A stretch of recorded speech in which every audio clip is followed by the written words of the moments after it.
ಜಿಲ್ಲೆಯಲ್ಲಿ ಮೊದಲ ಬಾರಿಗೆ ಭಾರೀ ಡಿಸ್ಕೌಂಟ್ನೊಂದಿಗೆ ಫರ್ನಿಚರ್ ಎಕ್ಸ್ಚೇಂಜ್ ಮೇಳ ಶಿರಸಿಯ ಬ್ರೌನ್ವುಡ್ ಶೋರೂಮಿನಲ್ಲಿ ಡಿಸೆಂಬರ್ 24ರಿಂದ ಜನವರಿ 4ರವರೆಗೆ ಬ್ರೌನ್ವುಡ್ ಹೊಸಪೇಟೆ ರಸ್ತೆ ಶಿರಸಿ. ಜನವರಿ 20ರಿಂದ ಜನವರಿ 28ರವರೆಗೆ ಸಿದ್ದಾಪುರ ತಾಲೂಕಿನ ಬೆಳಗಿಯಲ್ಲಿ ಶ್ರೀ ಮಾರಿಕಾಂಬಾ ದೇವಿ ಜಾತ್ರಾ ಮಹೋತ್ಸವವನ್ನು ವಿಜೃಂಭಣೆಯಿಂದ ನಡೆಸಲು ತೀರ್ಮಾನಿಸಲಾಗಿದೆ ಎಂದು ದೇವಾಲಯ ಸಮಿತಿ ಅಧ್ಯಕ್ಷ ರವಿ ಹೆಗಡೆ ಹೂವಿನ ಮನೆ ಹೇಳಿದರು. ಅವರು ಸೋಮವಾರ ಬೆಳಗ್ಗೆ ದುರ್ಗಾಂಬಿಕಾ ದೇವರಲ್ಲಿ ಸುದ್ದಿಗೋಷ್ಠಿ ನಡೆಸಿ ಮಾತನಾಡಿ, ತಾಲೂಕಿನ ಬೆಳಗಿ, ಇಟಗಿ, ಸವಿನಕೊಪ್ಪ, ಹಾರಸಿಕಟ್ಟ, ಬಿದರಕಲ್, ಕ್ಯಾದಗಿ, ದೊಡ್ಡಮನೆ, ವಾಜಗೋಡು ಪಂಚಾಯತ್ ವ್ಯಾಪ್ತಿಯ ಭಕ್ತರು ಸೇರಿದಂತೆ ಬೈಂದೂರು, ಕುಂದಾಪುರ ಭಕ್ತರು ಜಾತ್ರಾ ವಿಧಿವಿಧಾನಗಳಲ್ಲಿ ಪಾಲ್ಗೊಳ್ಳಲಿದ್ದಾರೆ.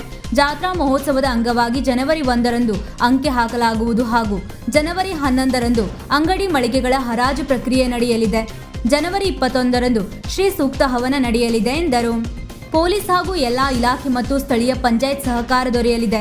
ಪಾರ್ಕಿಂಗ್, ಕುಡಿಯುವ ನೀರು, ಸ್ವಚ್ಛತೆ, ಶೌಚಾಲಯ, ಸಾರಿಗೆ, ಬಸ್ ನಿಲ್ಲುಗಳಿಗೆ ಪ್ರತ್ಯೇಕ ವ್ಯವಸ್ಥೆ ಕಲ್ಪಿಸಲಾಗಿದ್ದು ಭಕ್ತರು ಹೆಚ್ಚಿನ ಸಂಖ್ಯೆಯಲ್ಲಿ ಆಗಮಿಸಿ ಜಾತ್ರಾ ಮಹೋತ್ಸವವನ್ನು ಯಶಸ್ವಿಗೊಳಿಸಿ ಎಂದು ಮನವಿ ಮಾಡಿದರು. ಈ ವೇಳೆ ದೇವಾಲಯ ಆಡಳಿತ ಮಂಡಳಿಯ ಪದಾಧಿಕಾರಿಗಳು ಉಪಸ್ಥಿತರಿದ್ದರು. ಜಾತ್ರೆ ಕಾರ್ಯಕ್ರಮಗಳು ನಡೀತದೆ. ಜಾತ್ರಾ ಕಾರ್ಯಕ್ರಮದ ಅಂಗವಾಗಿ 1ನೇ ತಾರೀಕು ನಾಡಿದ್ದು ಅಂಕೆ ಹಾಕಲು ಕಾರ್ಯಕ್ರಮ ನಡೆಯುತ್ತಿದೆ. 11ನೇ ತಾರೀಕು ಪ್ಲಾಟ್ಗಳ ಹರಾಜು ನಡೀತಾ ಇದೆ. ಬೆಳಗ್ಗೆ ಜಾತ್ರೆ ಅಂದರೆ ಒಂದು ಐತಿಹಾಸಿಕ ಕಲ್ಪನೆಯ ಜೊತೆಗೆ ಒಂದು ಧಾರ್ಮಿಕ ಕ್ಷೇತ್ರ ಎನ್ನುವಂಥ ಹೆಗ್ಗಳಿಕೆಯನ್ನು ಕೂಡ ಪಡ್ಕೊಂಡಿದೆ. ಈಗ ವಿಶೇಷವಾಗಿ ಇತ್ತೀಚಿನ ವರ್ಷಗಳಲ್ಲಿ ದುರ್ಗಾಂಬಿಕಾ ದೇವಾಲಯದ ನೂತನ ಕಟ್ಟಡದ ಆದಮೇಲೆ ಇಲ್ಲಿ ನಿರಂತರವಾಗಿ ಇಲ್ಲಿ ಬರ್ತಕ್ಕಂಥ ಭಕ್ತಾದಿಗಳ ಸಂಖ್ಯೆ ಕೂಡ ಹೆಚ್ಚಾಗಿದೆ. ಮಾರಿಕಾಂಬಾ ದೇವಾಲಯಕ್ಕೆ ಭಾಳ ಅನಾದಿ ಕಾಲದಿಂದ ನಡ್ಕೊಂಡು ಬರ್ತಾ ಇರ್ತಕ್ಕಂಥ ಕೇವಲ ಬೆಳಗ್ಗೆ ಸೀಮೆ ಅಷ್ಟೇ ಅಲ್ಲ, ಸೀಮೆಯ ವ್ಯಾಪ್ತಿಯ ಹೊರಗಡೆನೂ ಇರ್ತಕ್ಕಂಥ ಅನೇಕ ಭಕ್ತರು ಈ ಜಾತ್ರಾ ಸಂದರ್ಭದಲ್ಲಿ ಧಾರ್ಮಿಕ ವಿಧಿವಿಧಾನದಲ್ಲಿ ಪಾಲ್ಗೊಳ್ಳೋದನ್ನು ನಾವೆಲ್ಲ ಗಮನಿಸಿದ್ದೇವೆ.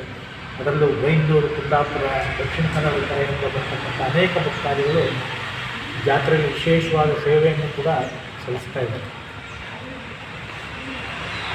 ಈ ವರ್ಷ ನಾವು ಜಾತ್ರೆಯಲ್ಲಿ ವಿಶೇಷವಾಗಿ ಈ ಪ್ರದೇಶದ ಜನರ ಬದುಕಿಗೆ, ಆರೋಗ್ಯಕ್ಕೆ ಮತ್ತು ಬೆಳೆಗಳಿಗೆ, ಕೃಷಿ ಮತ್ತಿತರ ಎಲ್ಲ ಆರ್ಥಿಕ ವ್ಯವಸ್ಥೆಗೆ ಅನುಕೂಲ ಆಗೋ ರೀತಿಯಲ್ಲಿ ಧಾರ್ಮಿಕ ಚಟುವಟಿಕೆಗಳನ್ನು ನಾವು ಮಾಡ್ತಾ ಇದ್ದೇವೆ. ಕಳೆದ ಸಂದರ್ಭದಲ್ಲೂ ಕೂಡ ಕೋವಿಡ್ ಸಂದರ್ಭದಲ್ಲಿ ಧನ್ವಂತರಿ ಹವನವನ್ನು ಹಾಕ್ಕೊಂಡಿದ್ವಿ. ಹಮ್ಮಿಕೊಂಡು ಅದರ ಮೂಲಕ ಬಹುಶಃ ನಮ್ಮ ಈ ಪ್ರದೇಶದಲ್ಲಿ ನಂಬಿಕೆ ಇರ್ತಕ್ಕಂಥ ಭಕ್ತಾದಿಗಳಿಗೆ ಧಾರ್ಮಿಕ ಚಟುವಟಿಕೆಯ ಮೂಲಕ ಒಂದು ವಿಶ್ವಾಸವನ್ನು ಹೊಂದತಕ್ಕಂಥ ಜಾತ್ರಾ ಸಂದರ್ಭದಲ್ಲಿ ಮಾಡಿದ್ವಿ. ಈ ಸಲ ವಿಶೇಷವಾಗಿ ಎಲೆ ಚುಕ್ಕಿ ರೋಗ ಇದೆ ಅಡಿಕೆಗೆ. ಅದರ ಬಗ್ಗೆ ವೈಜ್ಞಾನಿಕವಾಗಿ ಸಂಶೋಧನೆಗಳು, ಅದನ್ನು ಕಡಿಮೆ ಮಾಡ್ತಕ್ಕಂಥ ನಿಟ್ಟಿನಲ್ಲಿ ಪ್ರಯತ್ನಗಳು ಬೇರೆ ಬೇರೆ ಸಂಸ್ಥೆಗಳಿಂದ ನಡೀತಾ ಇರೋದನ್ನು ನಾವು ನೋಡ್ತಾ ಇದ್ದೇವೆ.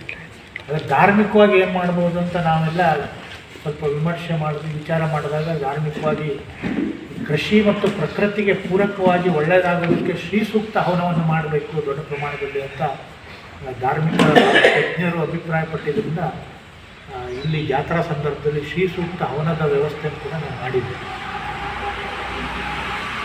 ಈ ಕ್ಷೇತ್ರಕ್ಕೆ ಬರ್ತಕ್ಕಂಥ ಭಕ್ತರು ಮತ್ತು ಈ ಪ್ರದೇಶದಲ್ಲಿ ಕೃಷಿ ಮತ್ತಿತರ ಚಟುವಟಿಕೆಗಳನ್ನು ಮಾಡ್ತಾ ಇರ್ತಕ್ಕಂಥ ಎಲ್ಲ ಜನರಿಗೆ ಅನುಕೂಲ ಆಗೋ ದೃಷ್ಟಿಯಿಂದ ಜಾತ್ರಾ ಮಹೋತ್ಸವ ಎಲ್ಲ ರೀತಿಯಿಂದ ಅಭಿವೃದ್ಧಿಗೆ ದೇವರ ಪ್ರೇರಣೆ ಸಿಗಬೇಕು ಮತ್ತು ಅದರಿಂದ ಜನರಿಗೆ ಒಳ್ಳೆಯದಾಗಬೇಕು ಅನ್ನೋಂಥ ಅಪೇಕ್ಷೆಯಿಂದ ವಿಜೃಂಭಣೆಯಿಂದ ನಾವು ಮಾಡ್ತಕ್ಕಂಥ ಪ್ರಯತ್ನ ಮಾಡ್ತಾಯಿದ್ದೀವಿ. ವಿಶೇಷವಾಗಿ ನಮಗೆ ಗ್ರಾಮ ಪಂಚಾಯಿತಿಯ ಸಹಕಾರ ಇರೋದರಿಂದ ನಮಗೆ ಇಲ್ಲಿ ಯಾವುದೇ ತೊಂದರೆ ಆಗೋದಕ್ಕೆ ಆಸ್ಪದ ಇಲ್ಲ. ಅದರ ಜೊತೆಯಲ್ಲಿ ಕಂದಾಯ ಇಲಾಖೆ, ಮುಜರಾಯಿ ಇಲಾಖೆ, ಪೊಲೀಸ್ ಇಲಾಖೆ, ಆರೋಗ್ಯ ಎಲ್ಲ ಸರ್ಕಾರದ ಇಲಾಖೆಗಳು ಕೂಡ ನಮಗೆ ಅತ್ಯುತ್ತಮವಾದಂಥ ಸಹಕಾರ ಕೊಡೋದ್ರಿಂದ ಯಾವುದೇ ಅಹಿತಕರ ಘಟನೆಗಳು ನಡೆಯದೇ ಬಂದ ಭಕ್ತರಿಗೆ ಒಂದು ವ್ಯವಸ್ಥಿತವಾದ ಧಾರ್ಮಿಕ ಕಾರ್ಯಕ್ರಮಗಳನ್ನು ಮಾಡೋದ್ರ ಮೂಲಕ ಬೆಳಗ್ಗೆ ಶ್ರೀ ಮಾರಿಕಾಂಬಾ ದೇವಿ ಜಾತ್ರೆ ಭಾಳ ಯಶಸ್ವಿಯಾಗಿ ಆಗಬೇಕು ಅನ್ನುವಂಥ ಅಪೇಕ್ಷೆಯಿಂದ ಎಲ್ಲ ಸಿದ್ಧತೆ ಮಾಡಿಕೊಂಡಿದ್ದೇವೆ. ಮಾಡಿ ಇಲ್ಲಿರ್ತಕ್ಕಂಥ ವ್ಯವಸ್ಥೆಗೆ ಅನುಗುಣವಾಗಿ ಧಾರ್ಮಿಕ ಚಟುವಟಿಕೆಯಲ್ಲಿ ಪಾಲ್ಗೊಳ್ಳಿ ಮತ್ತು 8 ದಿವಸ ಅತ್ಯಂತ ವಿಜೃಂಭಣೆಯಿಂದ ಶ್ರೀ ಮಾರಿಕಾಂಬಾ ದೇವಿ ಜಾತ್ರೆಯನ್ನು ಎಲ್ಲರೂ ಕೈ ಜೋಡಿಸಿ ಅಚ್ಚುಕಟ್ಟಾಗಿ ವ್ಯವಸ್ಥಿತವಾಗಿ ನಡೆಸೋಣ ಎನ್ನುವಂಥ ಕೋರಿಕೆಯನ್ನು ತಮ್ಮ ಮೂಲಕ ಎಲ್ಲರಲ್ಲಿ ಮಾಡ್ಕೊಳ್ಳೋಕೆ ಇಷ್ಟಪಡ್ತಾ ಇದ್ದೀನಿ. ವೀಕ್ಷಕ ಮಹಾಪ್ರಭುಗಳೇ, ನಮ್ಮ ಚಾನಲ್ ಅನ್ನು ಸಬ್ಸ್ಕ್ರೈಬ್ ಮಾಡಿ, ಶೇರ್ ಮಾಡಿ, ಪ್ರೋತ್ಸಾಹಿಸಿ.